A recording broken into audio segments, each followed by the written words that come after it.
Bill with ESPN's college football team. He joins us on the Farm Bureau Insurance guest line. Tom Luginbill, you've been doing this for a long time, and you know just about all these guys and so many people on the staffs around the country. Not sure what you were doing whenever it was, mid-morning, late morning, but when you saw that or read that Penn State fired James Franklin, what was your initial reaction? That two inexcusable losses have overshadowed 12 years of accomplishment. And to be honest with you, I get it. I do. I get it. I think James Franklin needs to be appreciated for what he's done with that program, the state of the program when he took it over, the sustained level of success. But the reality of the situation is this is a what have you done for me lately business, bottom line. And they are 4 of 21 versus top 10 teams, 1 for 13 against Michigan and Ohio State, 1 and 15 against top 5 teams. And then you go out and heading into the UCLA game and heading into the Northwestern game, you are playing the two worst teams in the conference and lose. It's just unacceptable. It's inexcusable. And the bottom line is they're not going to put up with that there, and they've got the money to do something about it. They damn sure do. 800,000 living alums, Penn State. They have a tremendous amount of wealth in their fan base. Yep.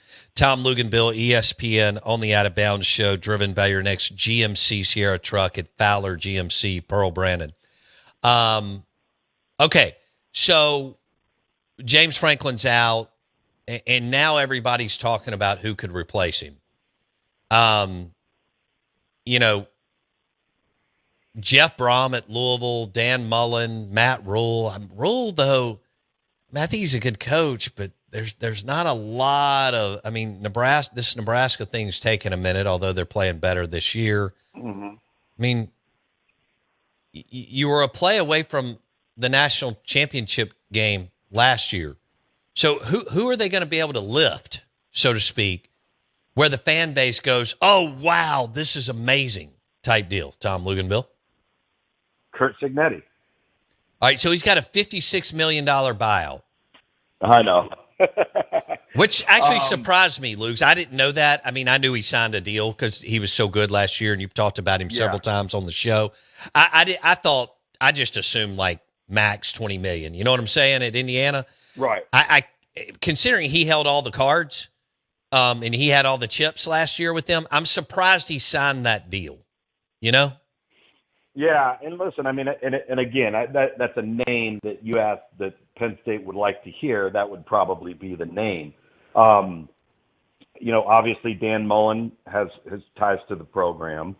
You look at somebody like, and I'm gonna throw this name out there, and it may sound crazy, but go to the next Vanderbilt coach, because Clark Lee has done an unbelievable job at Vanderbilt. He could be a guy that I think would be intriguing out there.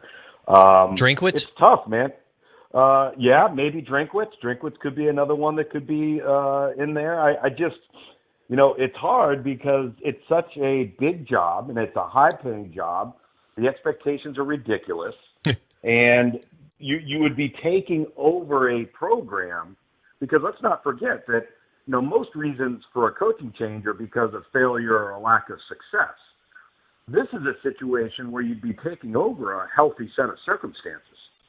And so the expectation would be immediately to perform at a high level. No building, no growing, no developing. And so I think you need to have a guy in mind with, that you could look at. You could say, okay, we got to have that. Who's done that?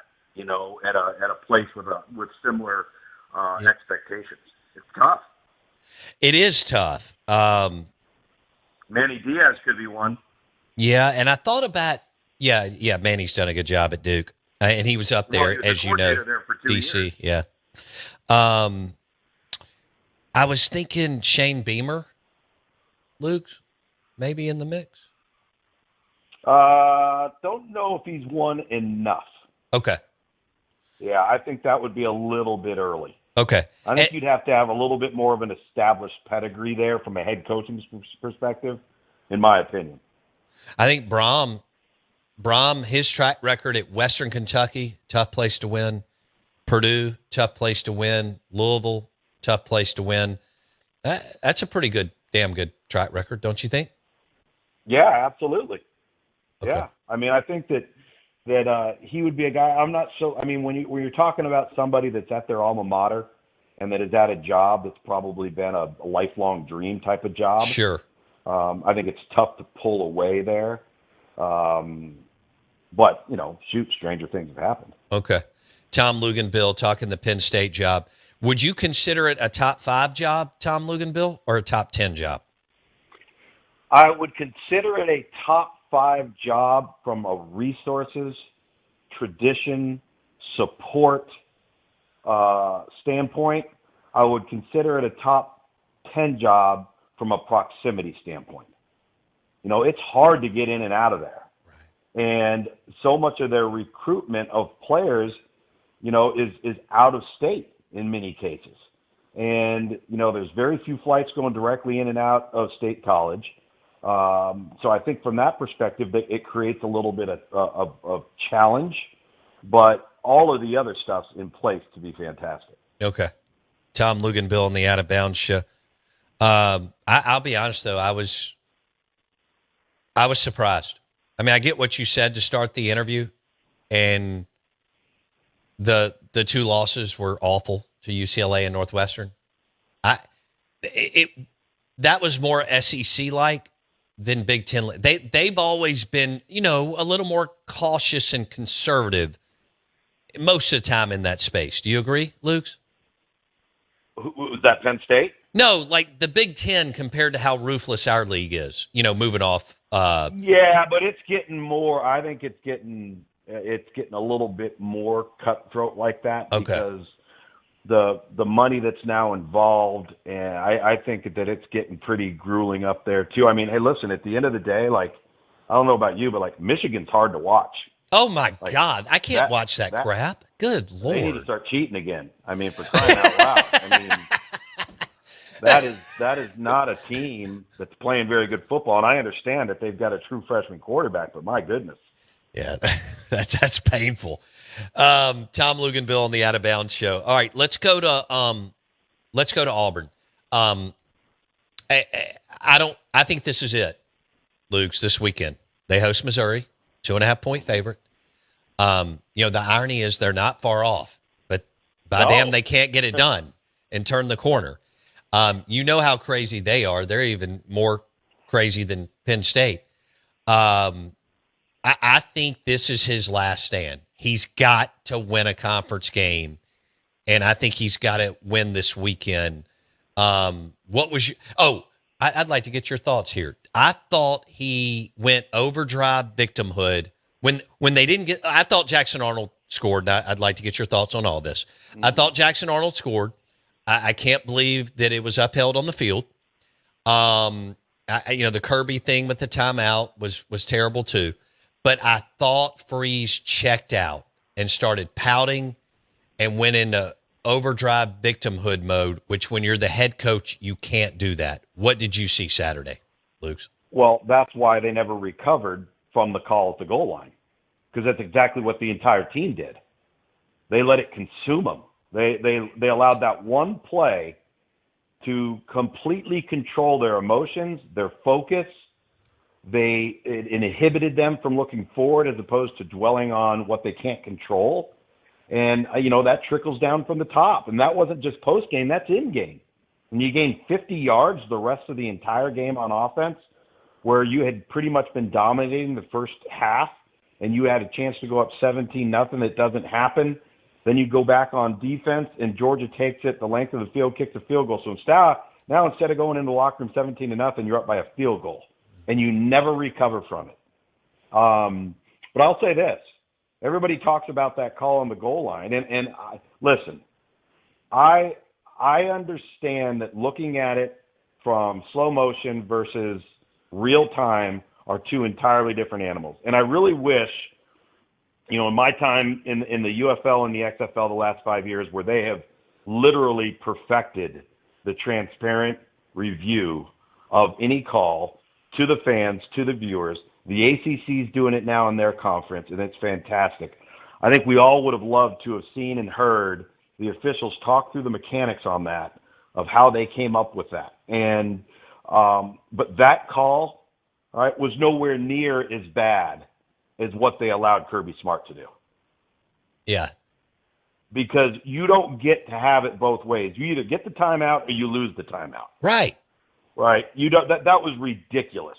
I mean, that is one of the worst calls I have ever seen for an officiating crew. To allow that to happen was absolutely beyond me. Now, the other thing, going back to the one at the goal line, you got to understand, had the official run in from the sideline and immediately threw his hands up, signaling touchdown, it's still going to get reviewed, okay? And you know what? It's still probably going to get upheld. Because just like they said it was tough to determine indisputable video evidence as to whether he crossed the line, it would have been just as tough to say that he didn't. So the call would have been upheld either way, in my opinion, depending on what the call was on the field. Fair enough. Okay, Georgia, they've won at Tennessee, Luke's, and they've won at Auburn. Tough places to win. Mm-hmm. They lost at home to Bama, as you know. So they're hosting Ole Miss this weekend. They're a 6.5-point favorite. Ole Miss decided to sleepwalk through their game against Washington State, as I know you saw. So I'd like for you to look at this one. And do you think, I mean, we know Georgia has, how would you frame it up? Slightly more talent than Ole Miss? Or would you say it's a little bit bigger gap than that? I think that that's probably pretty accurate. Listen, I think this is a quality Georgia football team, but they're nowhere near what we'd seen, Georgia looking like, let's just say, with that 2021 defense. Right? I mean, this isn't that same team. We're not talking about that. So for me, I think this is a great opportunity. Now, do I think Ole Miss is Auburn on defense? No, not right now. Auburn on defense is a problem. They are nasty. They are an absolute handful. Holy smokes. But where I do think there's a tremendous opportunity is I think Trinidad Chambliss and his ability with his feet and his legs, where the play is never over, is a huge advantage for Ole Miss. And in Georgia, when they've been at their best this year, it's when Mike Bobo has decided to run the quarterback. And it's weird because he picks his spots where he'll do it and they'll look really good, and then he'll go into a game and say, hey, we're not going to run him this week. And then they don't look so good. And then I think Georgia's had a hard time protecting him. Gunnar Stockton took some shots the other night. He did. I mean, some big blows. And they got to do a better job up front of protecting him. He's going to get hurt. But you like Georgia to win the game? Not necessarily. Listen, I think it's going to come down to clean football. You can't make mistakes on the road. You can't be heavily penalized. You can't turn the ball over. You control those things. I absolutely think Ole Miss can win the game. Okay. Yeah, Georgia can't run the football. So not the way they used to. Yeah. How do you now? Granted, like you said, either. Right now, you said Auburn's really good up front, really good. Do you see the fact that if they let Gunnar Stockton run it, do you think that they'll be able to run the football successfully? Washington State was able to rip off some runs.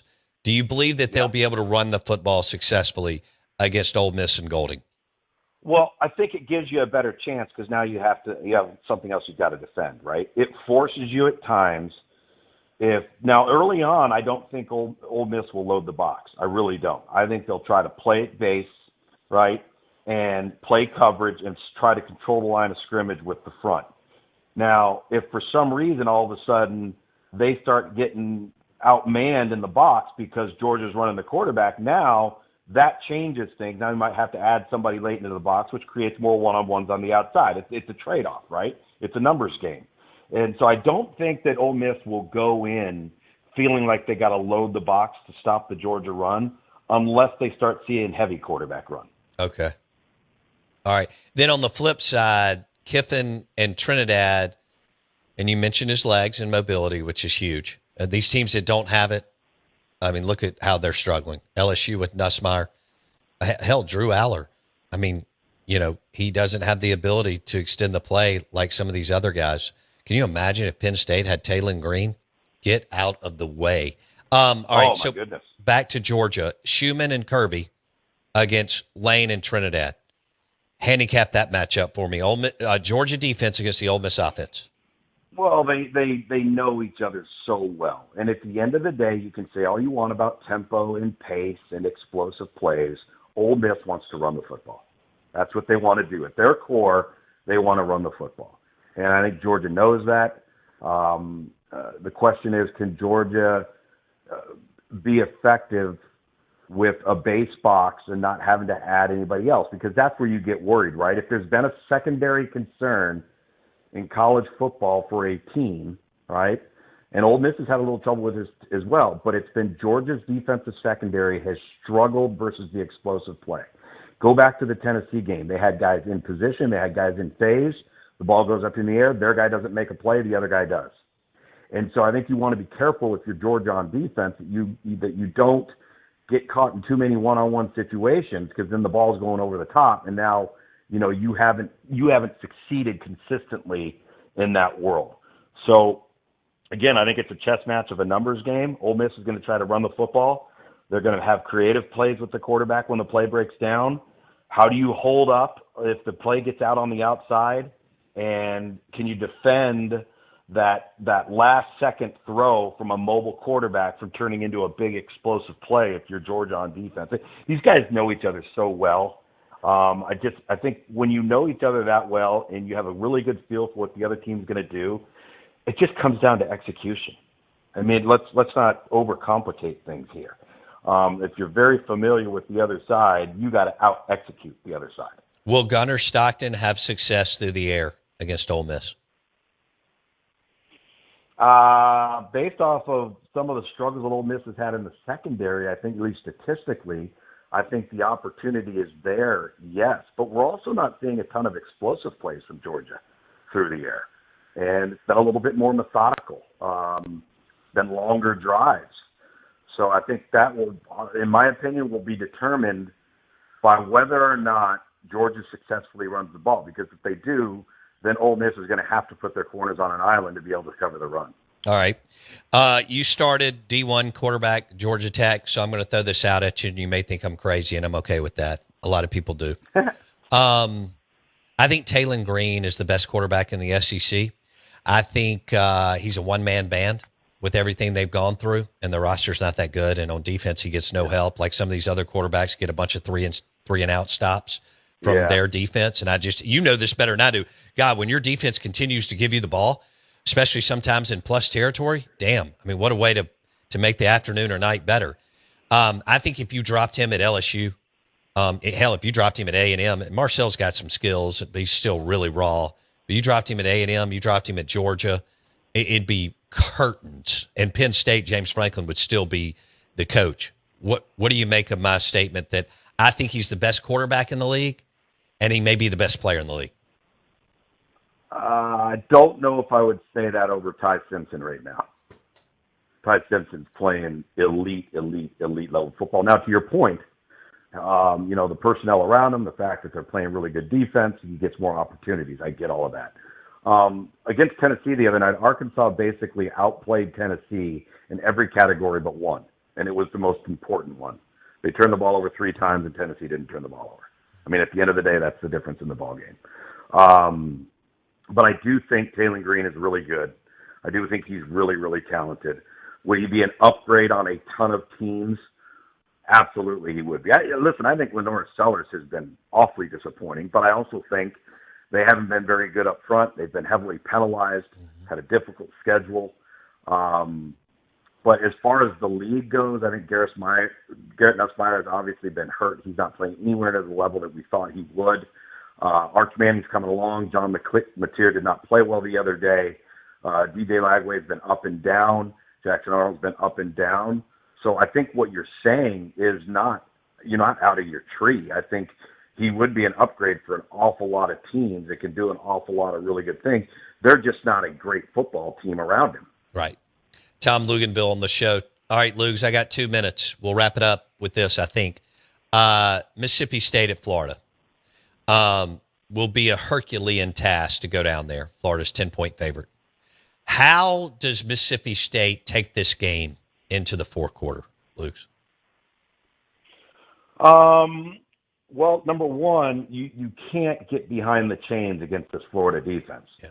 You got to have success on early downs, so you're not in 3rd and 8 plus all the time. That is number one, because this Florida defense can really suffocate you. Hostile environment, and then I think you need to make a couple of plays on defense to force Florida into some errors. I mean, Florida has been so up and down on offense, and they've had some self-inflicted wounds. They've had turnovers.